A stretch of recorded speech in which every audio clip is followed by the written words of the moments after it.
Only in America could someone look at a muscle car and say, what if it could haul lumber too? And only Chevrolet had the guts to turn that idea into a legend. The 1964 El Camino SS wasn't just a car, wasn't just a truck. It was the rebel hybrid nobody asked for, but everybody ended up wanting. A machine that blended Malibu styling with real V8 muscle, wrapped in a body that could show up at a job site in the morning and win a street race at night. Today, we're diving deep into the origin, the engineering, the numbers, and the collector craze behind one of Chevy's most misunderstood and most beloved American icons, the 1964 El Camino SS was.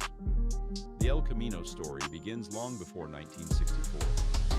In the late 1950s, Chevrolet's leadership watched Ford release the Ranchero, the world's first car-based pickup.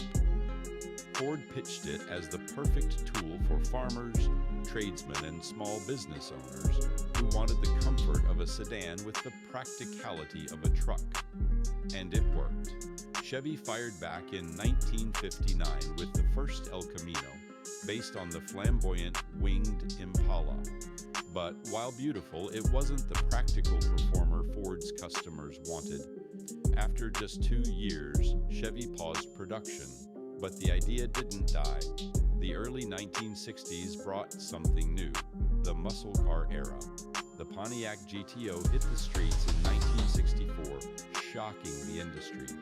People wanted power, attitude, and speed, even in vehicles that weren't supposed to be fast.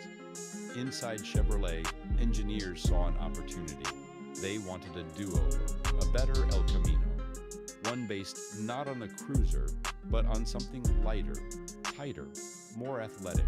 So for 1964, the El Camino returned, this time built on the brand new Chevelle/Malibu A-body platform.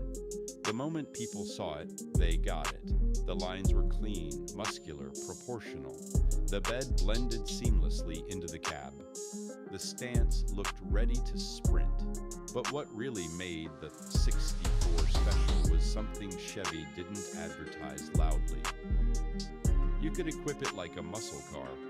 This was the first year the El Camino could be optioned with the Super Sport package, just like the Malibu SS. Although technically SS trim didn't appear on the body, the performance equipment, chutes, bucket seats, center console, special moldings, and the V8 upgrades transformed it into a legitimate street machine. Early owners tell the same story. This thing surprised people. It looked like a work vehicle until it didn't. At stoplights, the dual exhaust would burble with authority. On the highway, the small block V8 pulled harder than anyone expected from something with a cargo bed. In an era when identity mattered, the El Camino became symbolic of American practicality mixed with American horsepower. It didn't fit a category. That's why people loved it. As the 1960s evolved, the El Camino would go on to gain even more power, eventually getting SS badging and big blocks. But the 1964 model is where the legend truly began. The transition year, the rebirth, the one that introduced America to the idea that a utility vehicle could be cool, fast, and stylish all at the same time. Performance numbers, specs, production, collector value. Engine options, 1964, 194 C16, 120 GP, base, 230 CI6, 155 GP, 283 CIV8, 195 GP, or 220 GP, 327 CIV8, true performance choice, 250 GP, 300 GP, 365 GP, rare high-performance option, solid lifter, Corvette spec. Many enthusiasts consider the 327 300ths the sweet spot. Dependable, torquey, and surprisingly quick. Transmissions, 3-speed manual, 4-speed manual, highly desirable today. Power Glide, 2-speed automatic. Performance, 0-60 miles per hour, 7.5, 8.2 seconds, 327/300ths. Quarter mile, mid-15s, stock curb weight, approximately 300 pounds. Payload, approx. 1,000 pounds. Bed length, 6 feet. Production numbers, 1964. El Camino.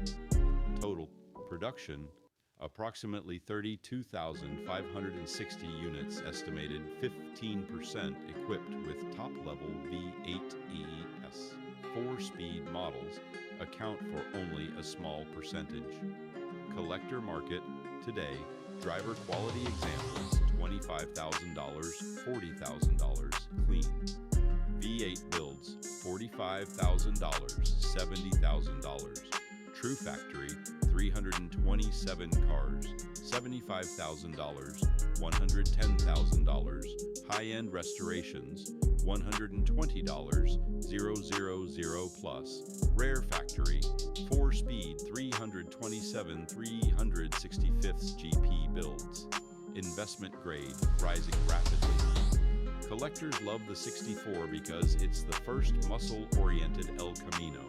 It's clean, classic, and timeless. It's rare to find unmodified. It blends utility with performance. It's a perfect entry point into the muscle car world. The 1964 El Camino SS taps into something deeply, uniquely American. It's a reminder of small towns, of weekends spent hauling engines, dirt bikes, lumber, and then racing that same vehicle at night. The El Camino wasn't flashy, it wasn't glamorous, it was real. People who drove these in the 1960s remember freedom. A tool that could work hard but still be fun. A vehicle that made you feel capable, like you could build something, fix something, go somewhere. You don't step into a 1964 El Camino. You step into a lifestyle of grit, sweat, horsepower, and pride. The long hood stretches out in front of you. The bench seat creaks softly. The V8 rumbles through the floorboards. And behind you, in that steel bed, lies every possibility. Tools, memories, stories, victories. Collectors don't buy these cars just because they're rare. They buy them because they're honest, because they represent a time when cars had soul, and when America built vehicles that reflected the people who drove them. Hardworking, confident, and ready for anything. If you love American muscle, and if you appreciate cars built for real life and real performance, the 1964 Chevrolet El Camino SS deserves a spot on your dream list. Drop your favorite engine option in the comments. Hit like, share this deep dive with another classic car fan, and subscribe for more long-form documentaries about the machines that shaped America. Thanks for watching, and keep the legends alive.